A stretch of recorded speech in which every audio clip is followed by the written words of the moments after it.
Hi friends, welcome to my channel. இன்னைக்கு நம்ம என்ன டிஷ் பார்க்க போறோம்னா வெண்பொங்கலும் கூடவே தேங்காய் சட்னியும். வாங்க இப்போ எப்படி செய்யறதுன்னு பார்த்துடலாம். 1 கப் பச்சரிசி எடுத்துக்கோங்க. கடாய் கொஞ்சம் ஹீட் ஆனதுமே அந்த பச்சரிசியை ஆட் பண்ணிக்கலாம். ஒரு 1/2 கப் பாசிப்பயிறு எடுத்துக்கோங்க. சிறுபருப்பு அப்படின்னும் சொல்லுவாங்க. அதையும் அதில் ஆட் பண்ணிக்கலாம். ஒரு 2 நிமிஷம் அதை நல்லா கிளறி விட்டுக்கோங்க. கலர் சேஞ்ச் ஆகக்கூடாது.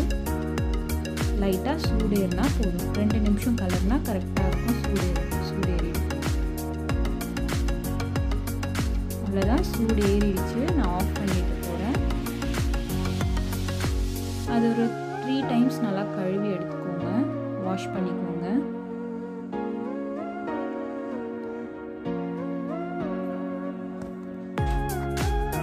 வாஷ் பண்ணியாச்சு. இப்போ நான் வந்து 1 கப் பச்சரிசி அண்ட் 1/2 கப் சிறுபருப்புக்கு 1 கப் பால் ஊற்றிக்கிறேன். பால் ஊற்றுறதுனால ரொம்ப டேஸ்ட்டாக இருக்கும். நான் வந்து பசும்பால் எடுத்துக்கிறேன். பேக்கெட் பால் வந்து உங்களுக்கு அந்தளவுக்கு டேஸ்ட் கொடுக்காது, அதனால் பசும்பால் எடுத்துருக்கேன். ஒரு 4 கப்ஸ் தண்ணி ஊற்றிக்கோங்க. டோட்டலாக 5 கப்ஸ் ஆஃப் லிக்விட்ஸ் வந்து ஆட் பண்ணிக்கிறோம். 1 கப் பால், 4 கப்ஸ் ஆஃப் வாட்டர்.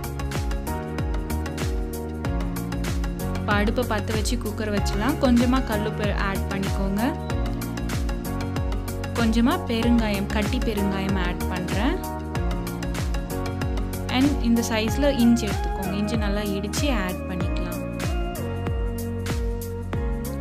ஒரு 2 ஸ்பூன் நெய் ஊற்றிக்கோங்க. நாங்கள் நெய் நல்லா சாப்பிடுவோன்றதுனால 2 ஸ்பூன் ஊற்றிக்கிறோம். உங்களுக்கு வேணால் 1 ஸ்பூன் அப்படி ஊற்றிக்கலாம். அப்போ தான் பிசு பிசுன்னு இல்லாமல் சூப்பராக வரும். அவ்வளோதான், நம்ம குக்கரை மூடி வச்சு விசில் போட்டுடலாம். நீங்கள் அது ஸ்டீம் வந்த பிறகு கூட நீங்கள் விசில் போட்டுக்கலாம். நாங்கள் ஃபஸ்ட்டு விசில் போட்டு வச்சிட்டோம்.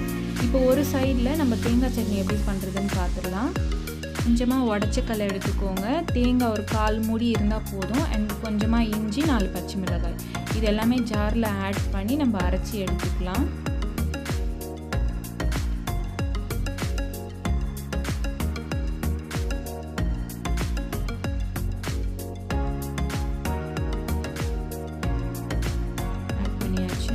கொஞ்சமாக கல்லுப்பு ஆட் பண்ணிக்கோங்க. ஃபஸ்ட்டு கொஞ்சமாக ஆட் பண்ணிக்கோங்க. அதுக்கப்புறம் ஜாஸ்தி ஆகிடுச்சுன்னா சாப்பிட முடியாது.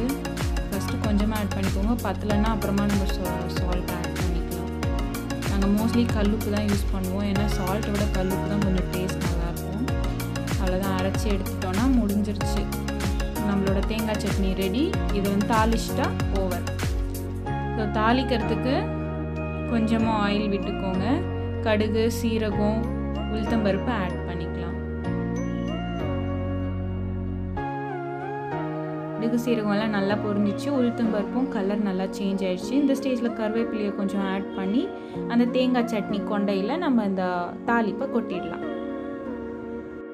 குக்கர் வந்து 4 விசில் விட்டுக்கோங்க போதும். இப்போ நம்ம பொங்கலுக்கு தாளிப்பை பார்த்துடலாம். நான் கொஞ்சமாக ஆயிலையும் விட்டுருக்கேன் அண்ட் கொஞ்சமாக நெய்யையும் ஆட் பண்ணியிருக்கேன். நெய் நல்லா கரைஞ்சதுக்கப்புறமா கொஞ்சமாக மிளகு, கொஞ்சமாக சீரகம் ஆட் பண்ணிக்கலாம். பாருங்கள், அப்படியே பொங்கி வருது. அது அப்படியே மிளகு வெடிக்கும். கொஞ்சம் பார்த்து தூரமாக இருந்து செய்யுங்க. அப்புறமா நான் கொஞ்சமாக முந்திரி பருப்பு எடுத்திருக்கேன். அதையும் அதில் ஆட் பண்ணிக்கலாம். கடுகெல்லாம் பொரிஞ்சதுக்கப்புறமா அதை ஆட் பண்ணுங்கள். அப்புறம் கொஞ்சமாக பச்சை மிளகாய் அண்ட் கருவேப்பிலையும் ஆட் பண்ணிக்கோங்க. இப்போ நம்ம அந்த தாளிப்பை அந்த பொங்கலில் கொட்டிடலாம். அவ்வளோதான், 2 கலரிட்டு நம்ம ஆஃப் பண்ணி எடுத்தோன்னா நம்மளோட சுட சுட வெண்பொங்கல் ரெடி ஆகிடுங்க. பாருங்கள், நல்லா வந்திருக்கு. அழகாக பிசு பிசுன்னே வராது. சூப்பராக இருக்கும். அதுவும் அந்த பசும்பாலுக்கு சூப்பராக இருக்கும் டேஸ்ட்டு. பால் இருந்தால் நீங்கள் ஊற்றுங்க, இல்லைன்னா தண்ணியே ஆட் பண்ணிக்கலாம். அது உங்கள் இஷ்டம். அவ்வளோதான், நம்மளோட சுட சுட சுவையான வெண்பொங்கல் ரெடி. கூடவே தேங்காய் சட்னியும் தொட்டுக்கிட்டு சாப்பிட்டிங்கன்னா சூப்பராக இருக்கும். கண்டிப்பாக ட்ரை பண்ணி பாருங்கள். உங்கள் ஃபீட்பேக்கை கமெண்ட் செக்ஷனில் போடுங்க. இந்த டிஷ் உங்களுக்கு பிடிச்சிருந்துச்சுன்னா கண்டிப்பாக லைக் பண்ணுங்கள், சப்ஸ்கிரைப் பண்ணுங்கள், பக்கத்தில் இருக்க பெல் பட்டனையும் ப்ரெஸ் பண்ணிவிடுங்க.